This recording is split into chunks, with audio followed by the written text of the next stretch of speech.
గౌరవనీయులు సోదరులు మాజీ మంత్రివారు హరీష్ రావు గారికి, సభకు అధ్యక్షత వహించిన మాజీ శాసనసభ్యులు సోదరులు మంచిరెడ్డి కిషన్ రెడ్డి గారికి, ఎల్బీనగర్ శాసనసభ్యులు సుధీర్ రెడ్డి గారితో పాటు అట్లాగే కాలేరు వెంకటేష్ గారు, వేదిక మీద ఉన్న మల్లేష్ మల్లేష్తో పాటు వేదిక మీద ఉన్న సోదరులకు అందరికీ, వేదిక ముందున్న వాళ్ళందరికీ కూడా నమస్కారాలు.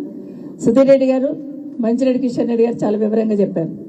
అందరి ఉద్దేశం ఏంటంటే ఈ ప్రాంతంలో చాలా పెద్ద ఎత్తున మంచి మార్కెట్ వస్తుంది, ఇక్కడ మంచి బిజినెస్ జరుగుతుంది, ఈ ప్రాంతంలో ఉన్న వాళ్ళందరూ సెటిల్ అయిపోతారు అని రెండు రకాల ఆలోచనలు చేసి కేసీఆర్ గారు అక్కడ ఉన్న వాళ్ళకి, చుట్టుపక్కల ఉన్న వాళ్ళకి అందరికి మంచిగా వైద్య సౌకర్యం కల్పించవచ్చు, అట్లాగే మార్కెట్ కూడా మంచిగా ఏర్పాటు చేయొచ్చు అనే ఆలోచనతో ఆ రోజు తీసుకున్న నిర్ణయంతో ఈరోజు రేవంత్ రెడ్డి గారు ప్రభుత్వం, కాంగ్రెస్ ప్రభుత్వం వచ్చిన తర్వాత ఇక్కడున్న మార్కెట్ను షిఫ్ట్ చేసి ఎక్కడో గుట్టలలో ఇస్తామని చెప్పి మార్చి ఇచ్చున్నారు. అంటే దాని వెనకాల ఏం ఉద్దేశం ఉందని ఇప్పటిదాకా మాట్లాడుతున్నాం. నేనేమడుగుతున్నానంటే, నిజంగానే ఫుడ్ ప్రాసెసింగ్ యూనిట్స్ పెడితే ఆ కొండలు గుట్టలు ఇస్తే వాళ్ళు అక్కడ లెవెల్ చేసుకొని చేస్తారు కదా, మరి అక్కడ ఎందుకు ఇవ్వట్లేదు అనేది ఒకటి. రెండవది, అక్కడ ఉన్న రైతులు ఉన్నారు చాలా మంది, మరి రైతులకు న్యాయం చేయాలనే ఆలోచన కూడా లేకుండా గుడ్డిగా ఆఫీస్లో కూర్చొని ఒక జీవో ఇష్యూ చేసి గందరగోళాన్ని సృష్టించే ప్రయత్నం ఈ ప్రభుత్వం చేస్తూ ఉంది. ఎక్కడ ఏ భూమి ఉన్నా దాని వెనకాల ఒక వ్యాపార ధోరణితోనే పనిచేస్తూ ఉంది ప్రభుత్వం తప్పిస్తే ప్రజలకు మేలు జరగాలని ఆలోచన చేయట్లేదు అనేది వాస్తవం. ఇప్పుడే చెప్తా ఉన్నా హరీష్ రావు గారికి, ఇది ఒక 3,000 కోట్లు, ఆ పక్కన నాదరుగుల్లో 7,000 కోట్లు, 10,000 కోట్లు ఇక్కడే కవర్ అయిపోయినాయి, ఇంకా సమస్య లేదు అని చెప్తూ ఉన్నాను.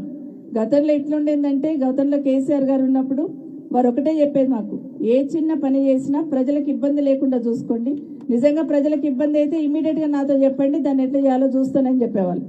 కానీ ఈరోజు ఎట్లా ఉందంటే, ప్రజలు ఎటన్నా పోనీ ఏమన్నా కానీ మా ఖజానా నిండితే చాలన్న లెవెల్ ఈ ప్రభుత్వం పనిచేస్తుంది అనేది వాస్తవం. కళ్ళకు కట్టినట్టు కనిపిస్తుంది మనకు. అసలు నిజంగానే మొన్న ఒక సోదరుడు మాట్లాడుతూ చెప్పినాడు, సూర్యుడి చుట్టూ భూమి తిరుగుతుంది అంటారు, భూమి చుట్టూ రేవంత్ రెడ్డి తిరుగుతున్నాడు అని చెప్పాడు.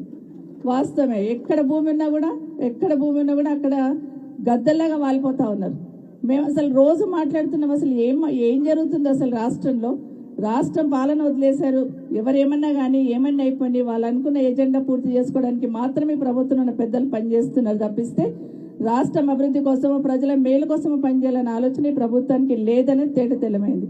ఖచ్చితంగా మనము ఇదొక్క కిషన్ రెడ్డి గారి నియోజకవర్గానికి సంబంధించిన మార్కెట్ కాదు, ఇది మన రాష్ట్రానికి తలమానికంగా ప్రపంచంలోనే బెస్ట్ సౌకర్యాలతో చేయాలనే ఆలోచన కేసీఆర్ గారు చేశారు.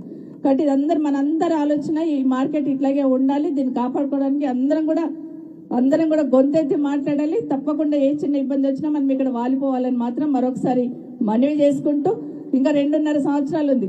2.5 సంవత్సరాలు మనం ఈ మార్కెట్ స్థలాన్ని ఇట్లాగే కాపాడుకుందాం. అక్కడున్న రైతులకు కూడా న్యాయం జరిగిందాక అక్కడ కూడా చూద్దాం. అదే కాకుండా ఎక్కడ చిన్న ఇబ్బంది ఉన్నా మనం బీఆర్ఎస్ పార్టీ తరఫున ఆ రైతులకు అండగా ఉండి భరోసా కల్పించే బాధ్యత మనం అందరం తీసుకుందాం. ఈ మార్కెట్ ఇక్కడే రావాలి.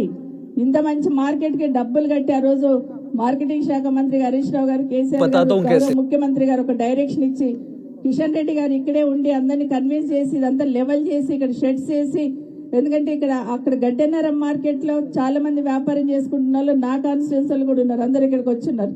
అందరం కూడా ఆలోచించినాం, చాలా మంచి మార్కెట్ వస్తుంది, ఈ ట్రాఫిక్ ఇదంతా ఉండదు, ఒక సిస్టమేటిక్ డెవలప్మెంట్ అవుతుందని ఆలోచించినాం. కానీ తీరా చూస్తే 2 సంవత్సరాలు అయిపోయింది, కనీసం ఇక్కడ ఏమైనా చేయాలన్న ఆలోచన లేకుండా ఈ భూమిని ఎట్లా అమ్ముకోవాలన్న ఆలోచన మాత్రమే ప్రభుత్వంలో ఉన్న పెద్దలు చేస్తూ ఉన్నారు.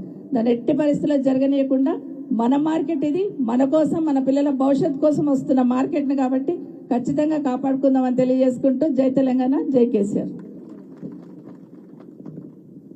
గౌరవనీయులు